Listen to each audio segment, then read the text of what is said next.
Hello, my name is Yasmin. And I'm Sarah. And I'm Yusuf. And today we have a special guest, and we're going to be discussing the FIFA World Cup 2022. Okay, so as we all know, the FIFA World Cup 2022 is going to be held in Qatar this year. And it's going to be played from 20th of November till 18th of December. And it is the 22nd edition of the competition and the first one played in the Arab world. So that is a big step. Especially for the MENA region. Yeah, exactly. And there will be in excess of 200,000 spectators traveling to matches. Over the course of the tournament, there will be in the region of 3.08 million tickets sold. So that is I find that kind of insane because football is the main sport that everyone enjoys watching, and it unites everyone together, and I think that's a really good thing. Everyone will be closer, everyone's going to be watching it and having gatherings. So yeah, I think that's going to be amazing. If you're thinking about the FIFA World Cup or the sport of the world, you think of football. You don't think of any other sport because it's the most famous sport in the world. Basketball mostly, yeah. Basketball is more towards, yeah, the more Western. like Western side, yeah. Yeah. It's not a niche sport. Football is very big in the Arab region and the whole Europe. world. The whole world, yeah. So, yeah, and I feel what are your opinions on, and thoughts about the World Cup coming here, in our region? That is actually crazy, literally a few hours away from us. Well, can I say something? That are, Yeah, of course. could cause conflict? Yeah, you can, it's okay. Okay, there's a lot of speculation towards Qatar winning the bid. That it is, what you call it? Rigged? Yeah. Oh. And it's corrupt. But at the end of the day, it's in Qatar. We have But to I think accept it's a great opportunity. It's a great opportunity Are you for us. gonna travel to go see it? Obviously, I'd love to. Maybe, hopefully, that'll be the case. But as you guys know, well, if you guys don't know, basically, that there's a housing issue, and all the hotels are booked during the whole World Cup. There are no places there. I think they're setting up tents. I think in the this is deserts. actually really good for the economy as well. It's going to spike up everything. All the prices are going to increase. Everything, countries are really going to benefit out of this, especially countries in this region. People are going to come and stay in Dubai and, rent places and whatever, and then go to Qatar and, it's, yeah. What's interesting is that, Argentina, I don't know about any of other football teams, but I know Argentina, they're based over here in Abu Dhabi.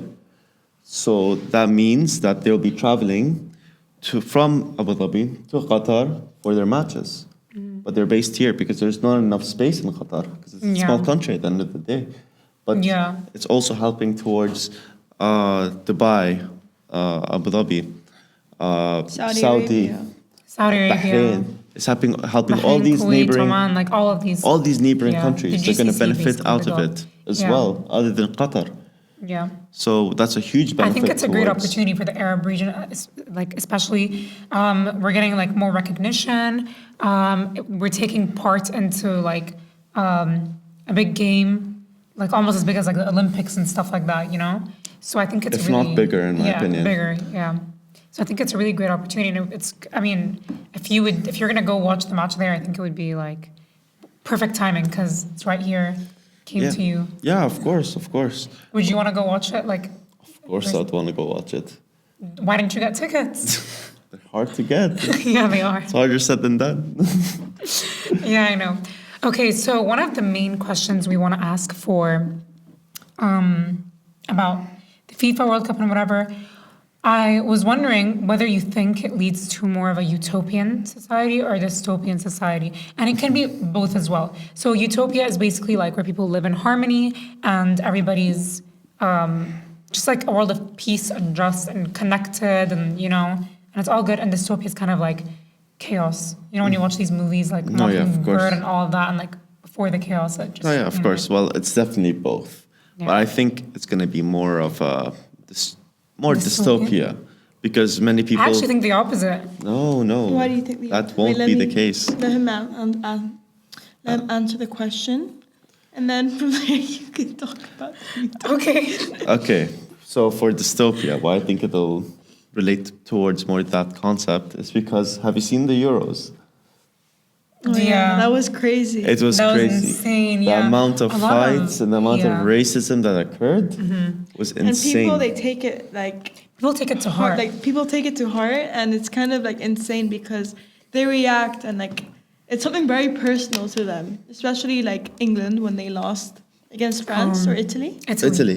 They lost against Italy and they were going crazy and like a whole havoc started, and like it's just I don't think it's a lot of conflict arises from that, and it can get physical at times, and it has gotten physical and verbal as well, and it's Yeah, it's a shame, honestly. But at the end of the day, they have a passion towards the sport, and of course, they want their team to win.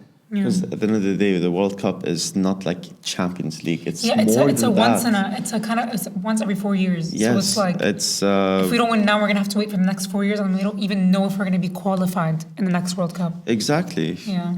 So at the end of the day, it's understandable, but it's wrong. And for the whole utopia concept that you mentioned, it's also that. For example, in the last World Cup, 2018 World Cup final, France versus Croatia. Croatia lost. So you'd think that they would be crying, no? Yeah. But I heard from a friend, I was speaking to a friend who went to Croatia that summer as well. And there were so many celebrations because they reached the final. Exactly. You're 'cause they're- celebrating. You already reached the final. You know. Yeah, of course. But at the end of the day, of course, there's people that are sad. But they were more celebrating than dwelling on the fact that they lost the final. Yeah. And that's honestly good. Especially it's understandable for a team like Croatia and the Okay. country. Because Croatia is a small country and they have decent footballers, but at the end of the day, them reaching a final on a major competition like this is unexpected. No one expected Yeah, that. exactly. People usually expect like Germany, Brazil. Yeah. And I feel like regarding the fact like if you lose or if you win and everything, you should still be happy because you qualified and you made your country proud of you and everything. So I don't think people should like dwell on it over like losing and everything because it's a really big accomplishment, and they should look at the positive aspect rather than the negative. And yeah. No, yeah, of course, I agree with you 100% completely. Yeah, I think honestly, to me, when I first came across this question, the first thing that came to my head was, yeah, it does lead to a utopian society. I didn't even think of the dystopian side. I was like, everybody's traveling from around the world to come together and watch this big event, and everybody's like happy and celebrating. People dress up. People start like standing up for their countries, standing up for like what they represent, who they're like voting for essentially or whatever. So that's what came to mind. I thought like, oh, this is a very good event, and it brings people together, and it kind of takes your mind off of the other problems that are currently happening in the world. Oh yeah, of course, I agree with you 100%. So yeah, that's what I thought. Yeah. No, of course. But at the end of the day, you have to understand that I think after this World Cup, it'll be more of a utopian society within Qatar compared to, Wembley Stadium in England for the Euro finals. That happened 2 years, last year ago. Last year, yeah. The reason why is because Qatar, they're more strict. Like you are, PDA is not allowed, for example. I feel like having it in an Arab country is actually an advantage when it comes to this stuff. Oh, but of course there's a shame because, these hardcore fans, like these English fans and these Europeans, they can't drink. They're not selling alcohol there. They come to drink and all of that. So they won't be selling alcohol? Yeah, so that's why it'll be more, what's the word called? It'll be more... less eventful? No, like well put together, and it'll be more... more chilled, I guess. I understand what you mean, but honestly, like the drinking part, to be honest, I'm like, when it comes to preparing these events and holding these events in Arab countries, I feel like when you have it in an Arabic country, not drinking and all of that, even though people might classify that as fun, but drinking essentially can lead to chaos. And when people, they start to they're not in the right state of mind, it can lead to chaos. It can lead to more fights. It can lead to bad. So I feel like having it that way is actually going to make it more peaceful and just better overall. Like, I feel like it is going to that will be the case because at the end of the day, it's, I'm pretty sure the reason why it will be a lot more, less... it'll be a responsible environment. Yeah, it'll be more responsible. And respected. It's because... the army for Qatar is going to be there, but also the Turkish army is going to be included. I think the German army and all the different countries' Wow. armies are going to be involved towards policing and making sure that the stadiums and everyone is, in their place Yeah. and nothing bad that happens. What about you? Do you think So having it in an Arabic country? it can cause unity and division. So the pros is that introducing the Arab culture is like a really big thing because and it crushes stereotypes, which can cause unity. And the cons can be the differences in culture, and it can cause chaos. Because True, differences in culture is a big thing. But I feel like at the same time, when you're exposed to different cultures, you become more accepting. it Kind of already like is as well. unconsciously, you have to become more accepting because you have to learn to live with those same people. Like, I don't know, like the match is going to be like a good duration of time, like almost a month. No, yeah, that's true. But anyways, So- so we move on towards the actual World Cup, about the teams and the national yeah. teams. Okay, yeah. I know you've been waiting to talk about that Of part. course. So let's talk It's the about. most interesting First part. of all, let's talk about your favorite team overall. Like, what did you think about the last World Cups? Well, 2018 World Cup, my favorite team I was voting for. Unfortunately, didn't make it that far. I think round of 16. For me, 2014 World Cup was my favorite, I Oh, think. that was my favorite That one was the too. best, the most memorable World Cup ever. It was one of the Yeah. best World Cups. In my opinion, 2010 was better, but I don't remember that. I do not remember. I was like 6 at the time, so I don't know. I did not watch that, but well, anyways, so for my favorite team, has to be Argentina. really? Yeah. Is it for Messi? Is that it? No, I've been supporting them since 2014. 2010, I was supporting Spain because I loved the way the Spanish plays. And for 2014, I was voting for Messi and Argentina because, Because Messi's in Argentina. yeah, of course, and it's been a while since Argentina has won a World Cup. Yeah, I'm yeah. not gonna lie. And I has been a wanted while. What about Messi. Portugal? What do you think of Portugal? Portugal, this World Cup, they're not gonna do well. They barely qualified. Yeah. It's just, yeah, they just barely qualified. They Me, got I so always lucky. support Germany. I love the way the Germans play. I don't know. They're so tactical about everything. Like I've got a They question. have team press. Their strategies are very good. Like the Spanish players, I feel like they play more like articulated. They play more like Passing. they know how to bounce the ball around, like pass it around, and like you Yeah. know, and like I've got a avoid all these question. things. But Yes. So basically, I was just wondering, like, in order to qualify, does the whole world have to like play like all the countries? No.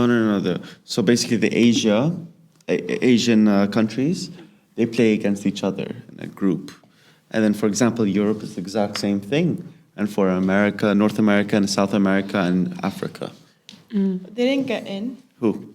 like North America. And, like, Because there's feel like Americans don't no, really- there's fewer or less North American countries. That's fine. So I think yeah. they just do North America and South Africa together. No, South America together. But anyways, one thing that I don't think you guys have noticed, when it comes to different countries, there's different attributes to them. So for example, Spain, the best passers. yeah, that's what I Italy, was mentioning. Yeah. the best defenders. Argentina, the best dribblers. They dribble the best. Germany, their team press is amazing. What's team press? Like the way that they can press on the ball when the other team has it. And for okay. France, has to be their counterattack. Yeah. That's the wow, you really know about all these different countries and their No, yeah, of tactics. I course. don't know, but that's what about Netherlands? Netherlands? They played Netherlands good is in like 2014. Oh, 2014 They they got played in the, good. no in 2014 they got to the semifinals. Yeah. They lost. In 2010 Yeah. they went to the finals against Spain, and Spain ended up beating them. But the thing about Netherlands and Spain, they're both very similar because there's a player called Johan Cruyff. He's Dutch, but he used to play for Barcelona, and he kind of in a way Influenced the Spanish influenced way. the Spanish way Yeah. with the Netherlands way. So that's why you can see FC Barcelona, the way they play, and Ajax, Yeah. which is a Dutch team in Yeah. the Netherlands. They play very similar. I feel like it's amazing the way a player can influence a whole team, a whole like team style of playing can be based off of that one player. And I It feel could be like said it's- the same thing for PSG by right Yeah. now with the way The Mbappe power. is playing, because Mbappe has the pace and Speed. so many players. Yeah. They play in a counter attack. I'm shocked about how much I know about football. Like, look at me, just Should we go I on didn't to even know the that. other question? Yes. Last question. Okay, Who do I think will be in the So- final? No. she'll ask you though. So what do you think the probable, preferable, and possible may be? Okay, preferable Argentina versus Portugal. Most probable, I don't know if you believe me, but there was a supercomputer that predicted the final. On the way to the semifinals, who got out just before they couldn't make it to the final was England. And for the final, it is Portugal and Argentina as well. So that's preferable and that's Okay. most possible. Okay, let me tell you mine, Yes. which you guys shouldn't take because I'm not a big football fan. Like I watch it only because Watch my me brothers argue and with my dads, you know, they just watch it, so it's We should watch it together. Sure. Yeah. We'll be eating, but we'll have it on the screen in the like, background noise. You Let's know? watch it here. Yeah, we could. We can stream it live, you know, to everyone. Watch it all together. That's illegal. Oh, okay, never mind that. Okay, so is Germany in the finals? And then is it like in the thingy? In the World Cup? Yeah. Yeah, they qualified. Oh, really? Did they play good this season, like last season? Last World Cup, they didn't play well. Okay. There's something called the World Cup or curse. Oh, really? Yeah, so basically, for example, 2010, when Spain won the World Cup, they did very bad, very poorly So in the I next think- World so Cup. I think you just win Same once. thing with Germany, and same thing will happen against with France, Is- unless they'll break it. Is Cristiano playing in Yeah. Portugal or no? He Yeah, retired. he is playing in Portugal. Is his last time playing? His last World Cup, same with Messi, same with Neymar as well. Although he's Neymar? young, Neymar he's young. 30 He's years old. young, He's young, but he no. can't take another. It's so much effort, it's so much mental Okay, energy. so we're gonna vote for Brazil. I go for I want Brazil to win. because Argentina. Neymar is young, and I feel like this is his last one. He should, you know. No, Win. I'll definitely support Brazil if Argentina gets Yeah. knocked out. In I the think early I think stages. Brazil is my preferable.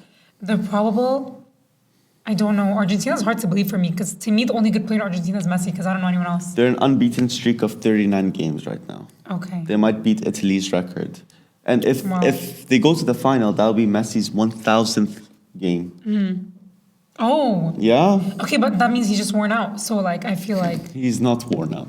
He has the Okay. most goals and assists this season so far in the 22-23 season. okay. Last thing, because you've been watching football for a very long time. Yes. So do you think technological advancements change the way football is being filmed or anything like that? 100%. Okay, well, Literally, elaborate on that. the other day I was watching a game, I think El Clasico, it was a couple of weeks ago, and I watched, and I was like, I thought it was like a video game because it was being streamed in 8K, not 4K, 8K. That is- So I'm so sorry about that. it's My fine. phone's lagging. It's fine. So what ended up happening? What was I saying again? You're talking about how it was streamed in 8K. Not Okay, 4K. yes, it looked like a video game, and Yeah. they also implemented. Oh, I saw that. Yeah, I it saw looks that, like I a saw video that. game, and they Yeah. also You implemented. can see the fibers, the grains, the sweat particles. The atoms, You can see everything. Yeah, yeah. No one's safe. No one's safe Yeah. this season. But anyways, other than that, they also implemented VAR, which is virtual assistant reality, something like that. So VAR basically, for example, in the World Cup, if they implemented VAR towards you when Maradona won the World Cup with Argentina last time, he ended up doing something called hand of God. So he ended up, like putting his hand up and heading it and heading the ball and moving his hand like this. So there's more momentum towards the ball so he can score. And that's not allowed, that's a handball. But They he still- thought he touched the ball. No. He actually touched the ball? He actually did it. Okay, never mind. But they didn't have VAR then. If they had VAR then, that means that Argentina most probably wouldn't have won the World Cup. And they wouldn't have gotten that goal. And Maradona would have gotten a red or a yellow card. Exactly. I feel like the advancements in technology is gonna be good, especially in making the game more fair. They can see better about if the foul was really a foul or if do you think that as well? Being more fair, no. Like, at the end of the day, UEFA is corrupt. Oh, okay. like you can see it with the UCL draws and the Europa League draws, and their VAR. Like the referees has been very, very biased, and they have been like clearly, for example, it was a foul, it was a dirty tackle. But at the end of the day, that wasn't the case. They didn't give the penalty. That's all the time we have for today. Thank Would you like so to add much. anything? No. I don't know much about football. Thank you for Okay, having well, me. thank you so much for coming. This was a very, very fun episode. By the way, this is Yasmin's twin brother, in case you guys didn't know. Yeah, it's crazy. But yeah, he's the better twin. Yes, exactly. So yeah, thank you guys for watching, you and so make sure to much. tune in for next episode and follow, like, and subscribe. comment what you want to see next, and make sure to check out our Instagram. Thank you very much. Thank you. Bye. Thank you. Bye.